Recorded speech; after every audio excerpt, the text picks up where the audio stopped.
In part one of this series, we talked about EQ and how it fits in our vocal chain. Today, we'll be talking about compression and how we can use it to mold and shape artist vocals. So with that being said, let's get into it.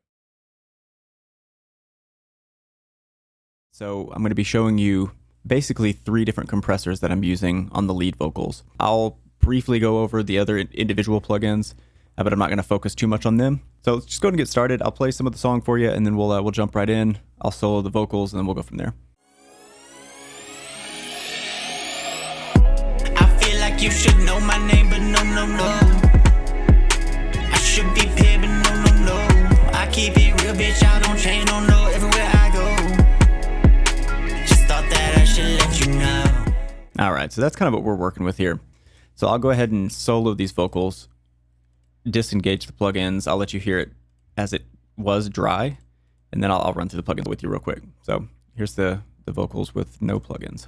I feel like you should know my name, but no.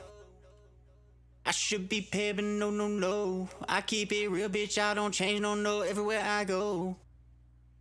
Just thought that I should let you know. Okay, cool. So as you can hear there, they have a bit of existing auto-tune that I believe was done on the channel strip when it was recorded. But other than that, it's pretty dry.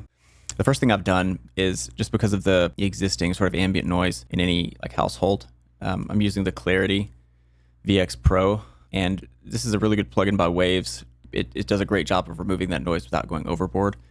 So I've used that first. Then I've gone right into it and started with auto-tune. And I basically auto-tuned your standard 0 retune speed with little humanization. Not much to speak of there. Then I've gone into, and of course, like I said, if you haven't seen the EQ video, you should probably watch it at the end of this. But I've started with some subtractive EQ. To try to get rid of some of the room resonance and whatnot. And then I've done a Deesser, which is the sibilance Deesser by Waves. All right, so that's 4 plugins before I ever compress. And the name of the game with compression, especially with vocals, is it's all about control. Right? You want to be totally in control of your vocals at all times. You don't want errant syllables or errant sibilants. You want your vocals to be flat, well-rounded, and controlled before you ever compress. Okay, so the first compressor I've used, let's talk about it. It's the CLA76. Now, CLA76 is based on the 1176 model. It's one of the most well-known compressors in the world. And the reason why people have loved it for so long is that it does a really good job when you need a compressor that's fast, with a fast attack or a fast release. It's incredibly important for a lot of instruments, like a kick drum or snare drum, hi-hats, for example, but it's also great for vocals when used correctly. And I do see a lot of producers or engineers, use this incorrectly. Basically, what I do with the 1176 is very minimal, light compression. I turn the release all the way down, so I have the fastest release possible.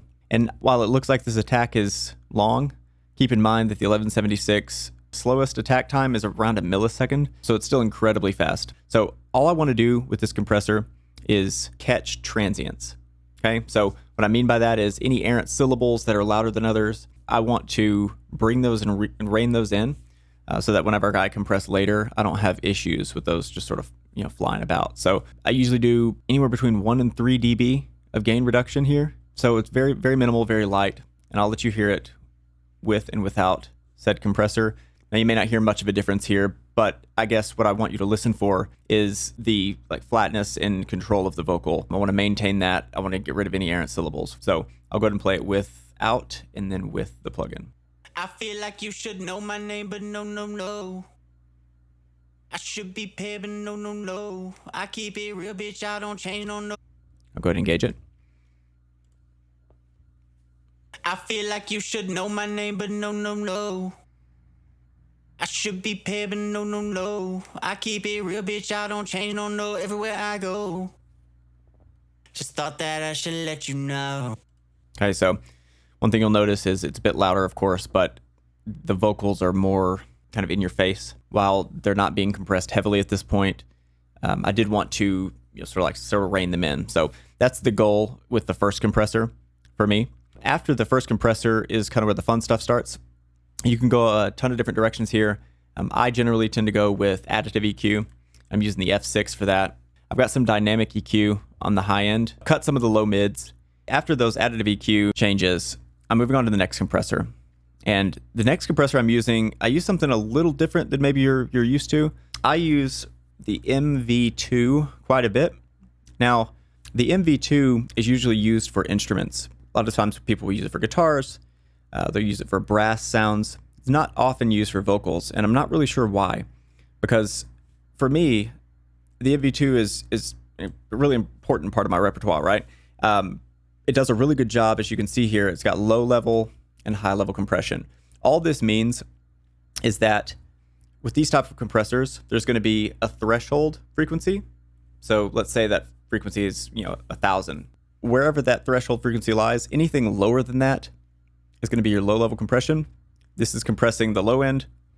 The high level compression is compressing everything above that, right? So you have a bit more control than you would with some other compressors, although it is fairly simplistic. It also gives it a bit more of a rich sound, which we'll go into as well with the next plugin. But this is to give it some meat. And I'll let you hear it without and then with. It was cliche to say, but mom's tried, she just couldn't save her oldest baby. I got a few friends, man, I keep them close. Rappers lie. Okay, so that's without the plugin engaged. I'll go ahead and play it with, and that way you'll be able to hear kind of the difference. I'll engage it as the song is playing. Been up on you, I feel like you should know. I'ma torture you and kill you slow. Oh, engaged. I grew up looking up to the wrong folks. Had a chance, but I blew it all, taking in the bomb smoke. I been kicked around, rehab and a pen raised. Man, I know it's cliche to say, but mom's tried, she just couldn't save her oldest baby. Okay, so as you can hear, it's starting to tighten up, starting to sound heavier, and it gives it a bit more warmth than maybe it had before. So that's the MV2. That's what I use that for. And I'm actually, in this chain, I use 2 compressors in a row, which a lot of times you won't see from people. There's no real reason why you shouldn't do it, though, necessarily, other than the risk of maybe over-compressing. But the next compressor that I'm using is the LA2A, or the Waves version, which is the CLA2A. This compressor is very much like the 1176, incredibly popular. It's been around for a long time. And the reason it's so popular is because of the color that it gives, whatever you put it on. A lot of times it's used for vocals, or it's used for guitar or bass. And it has an incredibly warm, rich sound while making, at the same time, your vocals feel heavy. And that's kind of what I was going for with the MV2, but the LA2A is better at it, and I'm using it as the second compressor, or the third compressor, but the second compressor in a row. And the reason why I'm doing that is it really just gives weight to the vocals. Okay, so with the LA2A, the key, in my opinion, is to compress anywhere between 3 and 7 dB of gain reduction. That seems to be the sweet spot for vocals, at least, especially when you've already compressed a bit.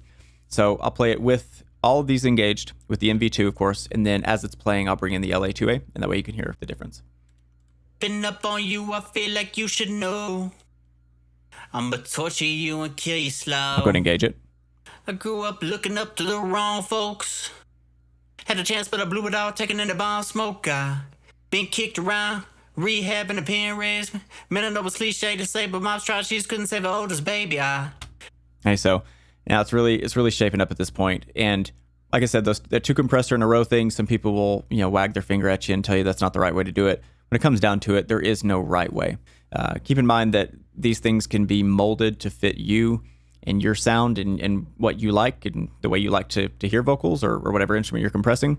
And this is the way that I like to do it for specific types of vocals. Maybe the higher pitched vocals that won't have as much weight or won't take up as much space in a mix. You really needed them to cut through, so you may do something like this. So that's the last compressor that I've used. And keep in mind, 3 to 7 dB of gain reduction is a sweet spot there. And basically, I've moved on at this point to another just awesome plugin that people tend to like. I'm sure you've probably heard of this one if you've been producing for a while, but it's the Oxford Inflator. And the Inflator is very unique, right?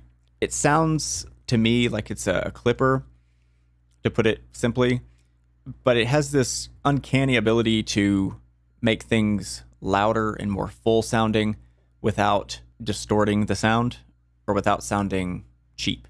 All I'm using it for here is to fill out the vocals a bit more. These vocals sound a little tinny at the moment, so I wanted to give them some body and some character. Okay, so the vocals sound good with the LA2A, but I'll go ahead and engage the inflator so you can hear the difference. Been up on you, I feel like you should know. I'ma torture you and kill you slow. Right, so it's gotten louder, but in addition to that, a lot of these plugins that you're using all provide some sort of color, so some sort of character on their own, right? So a combination of plugins that provide certain characters and certain types of sounds is incredibly important because, you know, ultimately that's what your competition is going to be doing. So the next plugin that I'm going to be using, the final plugin actually, is the Puig Tech EQ P1A. Okay, and this EQ line, I'm not going to go too much into detail, but it's based on the Puig Tech series from decades ago. It's a passive EQ, meaning you can push the low end or the high end here pretty hard without it distorting, and that's a lot of the times what people use it for, is to bring out some really rich low end in their bass or their 808, or bring out some sheen or some air from the vocals in the high end. As you can see here, I've got them boosted at about 12K, pretty hard here at about 5, and I've boosted the low end a little bit to give it some body. So the last thing we'll do here is I'll play the vocals with no plugins engaged, and then I'll engage all of them so you can kind of, you know, hear the massive difference that this chain made. So I feel like you should know my name, but no.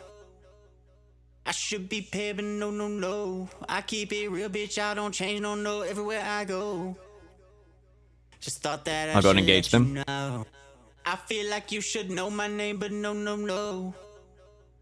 I should be paid, but no. I keep it real, bitch, I don't change, no, everywhere I go. Just thought that I should let you know. Man, I'm so tired of all of this fake shit. Got a fake bitch, man, I ain't gotta take this. Creeping up on you, I feel like you should know. I'ma torture you and kill you slow. I grew up looking up to the wrong folks.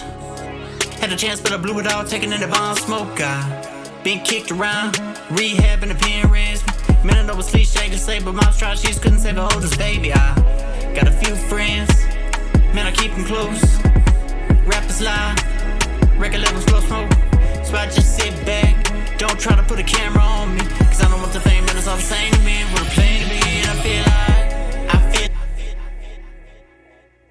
all right, so big difference, right? And the biggest changes in this chain come from the compression.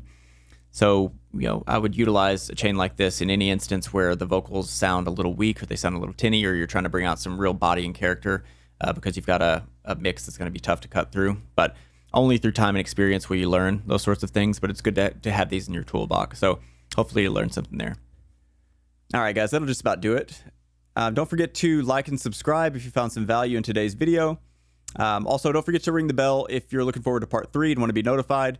Part 3 is going to be about saturation and how we use that in our vocal chains.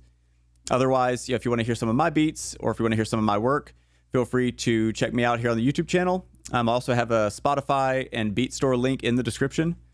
So I look forward to seeing you guys in the next one. All right, bye.